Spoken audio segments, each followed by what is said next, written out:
2025 ദേശീയ ഗെയിംസ് വേദി ഉത്തരാഖണ്ഡ്. ദേശീയ ഗെയിംസ് ഭാഗ്യചിഹ്നം മൗലി. ഉത്തരാഖണ്ഡിൻ്റെ സംസ്ഥാന പക്ഷിയാണ് മൗലി. കാർഷിക സർവകലാശാല VC B അശോക്. ഈ വർഷം നടക്കുന്ന ഖോ ലോകകപ്പിന് വേദിയാകുന്നത് ന്യൂഡൽഹിയാണ്. 2025 Prem Nazir life time achievement പുരസ്കാരം സ്വന്തമാക്കിയത് ജഗതി ശ്രീകുമാർ. 2024 ഏറ്റവും മികച്ച താരമായി javelin American magazine track and field news തെരഞ്ഞെടുത്തത് നീരജ് ചോപ്ര. അടുത്തിടെ ക്രിക്കറ്റിൽ നിന്ന് വിരമിച്ച മാർട്ടിൻ ഗപ്റ്റിൽ ന്യൂസിലൻഡ് താരമാണ്. ഏത് ടീമിലെ കളിക്കാരനാണ്? ന്യൂസിലൻഡ്. വൈക്കം മുഹമ്മദ് ബഷീർ സ്മാരക ട്രസ്റ്റിൻ്റെ 17ാം ബഷീർ പുരസ്കാരം സ്വന്തമാക്കിയത് PN ഗോപികൃഷ്ണൻ. കൃതി കവിത മാംസഭോജിയാണ്.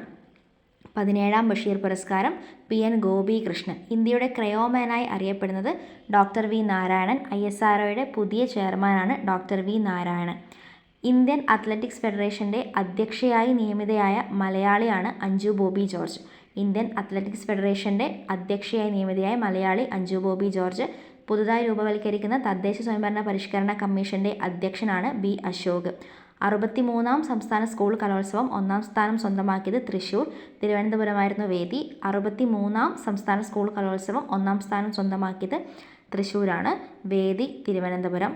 സുപ്രീം കോടതി ജഡ്ജിയായി നിയമിതനാകുന്ന മലയാളിയാണ് ഡോക്ടർ K വിനോദ് ചന്ദ്രൻ. സുപ്രീം കോടതി ജഡ്ജിയായി നിയമിതനാകുന്ന മലയാളിയാണ് ഡോക്ടർ K വിനോദ് ചന്ദ്രൻ.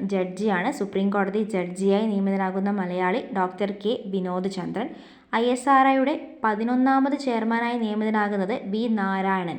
ISROയുടെ 11ാമത് ചെയർമാനായി നിയമിതനാകുന്നത് V നാരായണൻ. ISROയുടെ ചെയർമാനാകുന്ന 6ാമത്തെ മലയാളിയാണ് V നാരായണൻ. ISROയുടെ 11ാമത്തെ ചെയർമാൻ. ISROയുടെ 6ാമത്തെ മലയാളി ചെയർമാനാണ് V നാരായണൻ. പ്രിയദർശിനി സാഹിത്യ പുരസ്കാരത്തിന് അർഹയായത് M ലീലാവതി. പ്രിയദർശിനി സാഹിത്യ പുരസ്കാരത്തിന് അർഹയായ വ്യക്തിയാണ് M ലീലാവതി. പ്രിയദർശിനി സാഹിത്യ പുരസ്കാരം നേടിയ വ്യക്തി M ലീലാവതി. 2025 ജനുവരിയിൽ അമേരിക്കയിൽ കാട്ടുതീ മൂലം അടിയന്തരാവസ്ഥ പ്രഖ്യാപിച്ച സംസ്ഥാനമാണ് കാലിഫോർണിയ. 2025 ജനുവരിയിൽ കാട്ടുതീ മൂലം അടിയന്തരാവസ്ഥ പ്രഖ്യാപിച്ച അമേരിക്കൻ സംസ്ഥാനമാണ് കാലിഫോർണിയ. കാലിഫോർണിയയിലാണ് കാട്ടുതീ മൂലം അടിയന്തരാവസ്ഥ പ്രഖ്യാപിച്ചിട്ടുള്ളത്.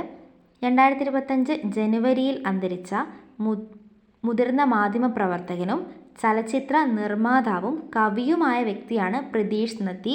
2025 ജനുവരിയിൽ അന്തരിച്ച മുതിർന്ന മാധ്യമപ്രവർത്തകനും ചലച്ചിത്ര നിർമ്മാതാവും കവിയും ആയ വ്യക്തിയാണ് പ്രതീഷ് നത്തി.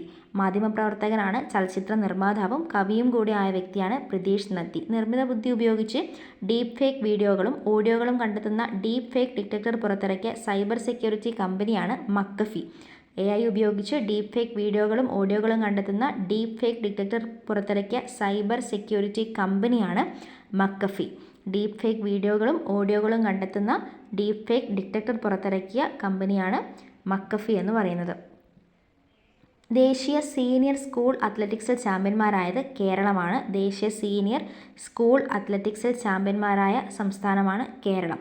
ദേശീയ സീനിയർ സ്കൂൾ അത്ലറ്റിക്സിലാണ് കേരളം ചാമ്പ്യന്മാരായത്.